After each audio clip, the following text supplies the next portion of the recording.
Germany sitting 1, 2, 3 in the standings. Silke Otto leading the way over Silke Krauschauer, Olympic gold medalist, the both of them. Top-ranking American Brenna Margot in 10th place. And Duncan Kennedy, you just mentioned youth with the Americans, none more so than this woman. Julia Kluge, just 18 years old from Augusta, Maine, enjoying, well, partially enjoying her first season on the World Cup. Yeah, Julia is sort of cutting her teeth on the senior circuit right now. She's fresh off of the junior circuit. In fact, I think she's doing a little bit of bouncing back and forth between senior races and junior races, which is not uncommon at this stage of the game. This is a two-run event. Twice down the track. They run in reverse order in run number 2. Fastest cumulative time wins the race. Here early in run number 1, Corky is trying to better the split time of Sinister, who went down earlier, and whose splits you see on the left.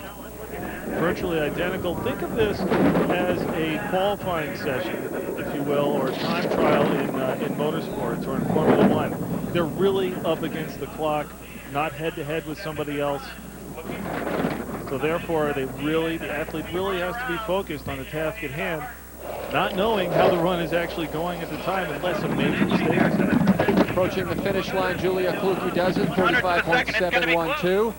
So she is 9 thousandths of a second ahead of the pace. That's right, thousandth of a second is what luge is timed to. Julia is fairly new. You can see her sitting up a little bit on the sled. Here she looks really pretty relaxed. Look for the toe point on these athletes, especially in the lower sections of the course where the speeds are higher. Just warming up on this cold day in Lake Placid. World Cup luge is in sports complex course, thanks to my partner, Duncan Kennedy. This Lake Placid track is the newest one in the world right now, and it's considered to be one of the hardest tracks on the circuit right now. You see in these upper corners, very tight curves. They come at you just one after another, a virtual assault on the slider. Now we're getting into curve 10, which is kind of a midway point. Nice big sweeping corner. As we come into the labyrinth, you're going to see a lot of people having trouble in this curve right here, curve 12, which makes up part of the labyrinth. As in motorsports, these corners are very much linked together. If you mess one up, it's very likely that you're going to have trouble on the next. Therefore, right from the get-go, you have to be very precise as to where you're hitting your lines. And you come up through the finish light and up into the outrun. Speeds in excess of 70 miles an hour. Now under the close scrutiny of head coach Wolfgang Schädler, this is another American, Ashley Hayden from Westboro, Massachusetts. Ashley has one of the better starts in the world. Look for her to have a good start time. Look at the spikes on her fingertips. She's going to use those to paddle down the ramp once she pulls off. Very explosive full body movement and a quick settle. You want to be very clean getting into the sled. As you can imagine, they're sliding on glazed ice. Any errant movement whatsoever getting into that sled can cost a lot of time on the start.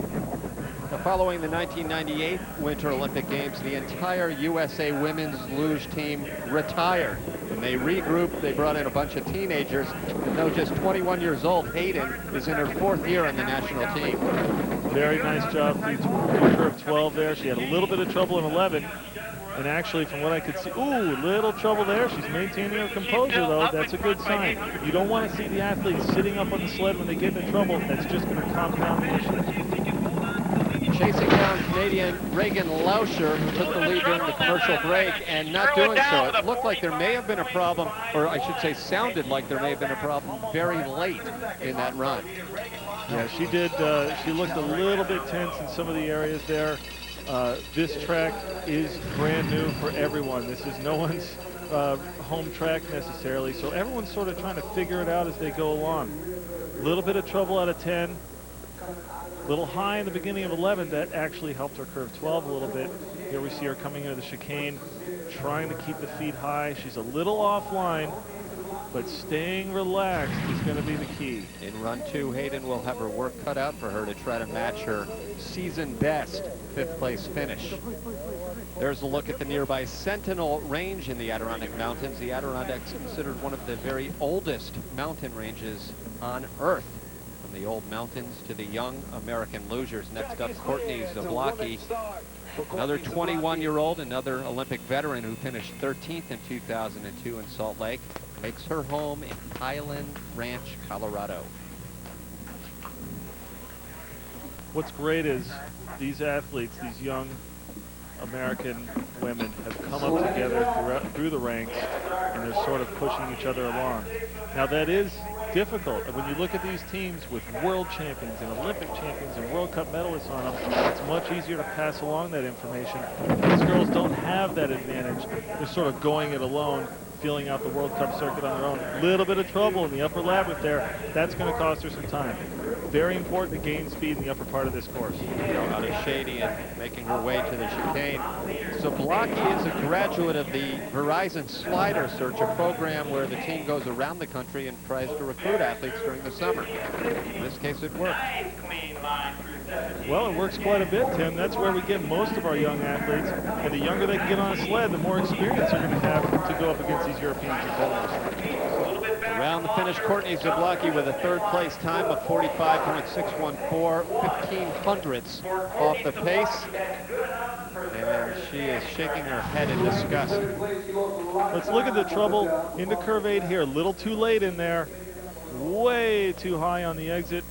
That's almost like missing your apex on a corner, and the car just pushes right to the outside of the curve. Really not much she could have done about that. Look at her trying to soak up the bumps with her legs coming down the chicane. Not too bad of a run, but Courtney is notoriously hard on herself about these runs. Another American, Brenna Margol, and the tough Germans still to come when we return to the Olympic Village of Lake Placid, the ski jumps world. This is Germany's Anke Wisniewski. There's an example of how tough the German women's luge program is. Very tough program. The German program is a perfect example of what depth can be accomplished by, well, having 4 major tracks in your own country. They've got kids lining up, hungry to slide, and it shows here. Now, Duncan, earlier in the race you mentioned the glazy ice track. How does a luge ice track differ from an auto racing asphalt track? Well, it's interesting. Generally during auto racing, during a race weekend, the track will sort of go from being very green and slippery. Ooh, she's got her feet down quite a bit there. It'll go from being very green and slippery and sort of work in with the more rubber that gets laid down. This track, without work on it, will actually degrade quite a bit. So they have to maintain the glaze on the ice throughout the racing. They spritz it with water and constantly sweep the track. And Wisniewski was the recipient of that maintenance right there with a first-place time here midway through run number 1. See here, look how low her feet are. She's anticipating problems. That's all part of experience. Even though she may be part of the German team, she's got a lot to learn here. Ooh, look at that. Very low feet. Waiting for the sled to skid out of control. You don't want to slide anticipating problems like that. You want to be ready, but not create them, I guess. Of 4 American women vying for 3 spots at the 2002 Olympic Games, Brenna Margol was the odd woman out, so to speak. She did not qualify. Perhaps that made her hungrier because she has put in the best USA results ever since. Right now, she is ranked 10th in the world. I think it was tough on Brenna. I mean, how could it not be? She's, like I said before, she's been a part of this women's team for a long time. They've come up together through the junior ranks and now into the seniors, and one could not go, and that happened to be her. And I think it did sort of make her hungry for this, and she's been doing quite well since. And interestingly enough, not competing, but performing as a forerunner or a pilot sled during the Olympics, she put in times that would have placed her in the top 10 at the Olympics. It's very interesting you say that, Tim, because we often use the times from forerunners to compare, because a lot of younger athletes, for instance, this race right here, there's some development team athletes forerunning. Oh, no!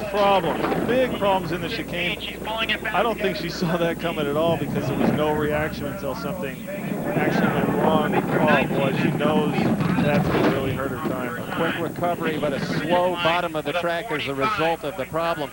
You know, you told me earlier that this is not a home track advantage for the American team. They spend much more time on the Salt Lake track, and this Lake Placid track is only 3 years old, so they're still learning it just like the rest of the world. Very much so. Right here, we see her come out of curve 10, which is the big midway. Oh, sorry, that's 14. Coming in the chicane, she looks okay, It starts to skid, and then just, I think she was hoping that it wasn't going to catch that wall. She didn't want to react too early. But a lot of times, you're just an inch or two off the wall. You can't quite tell if it's going to touch or not. Brenna Margot from Sawyer, Michigan, currently back in the pack, hoping to make some inroads in run number 2.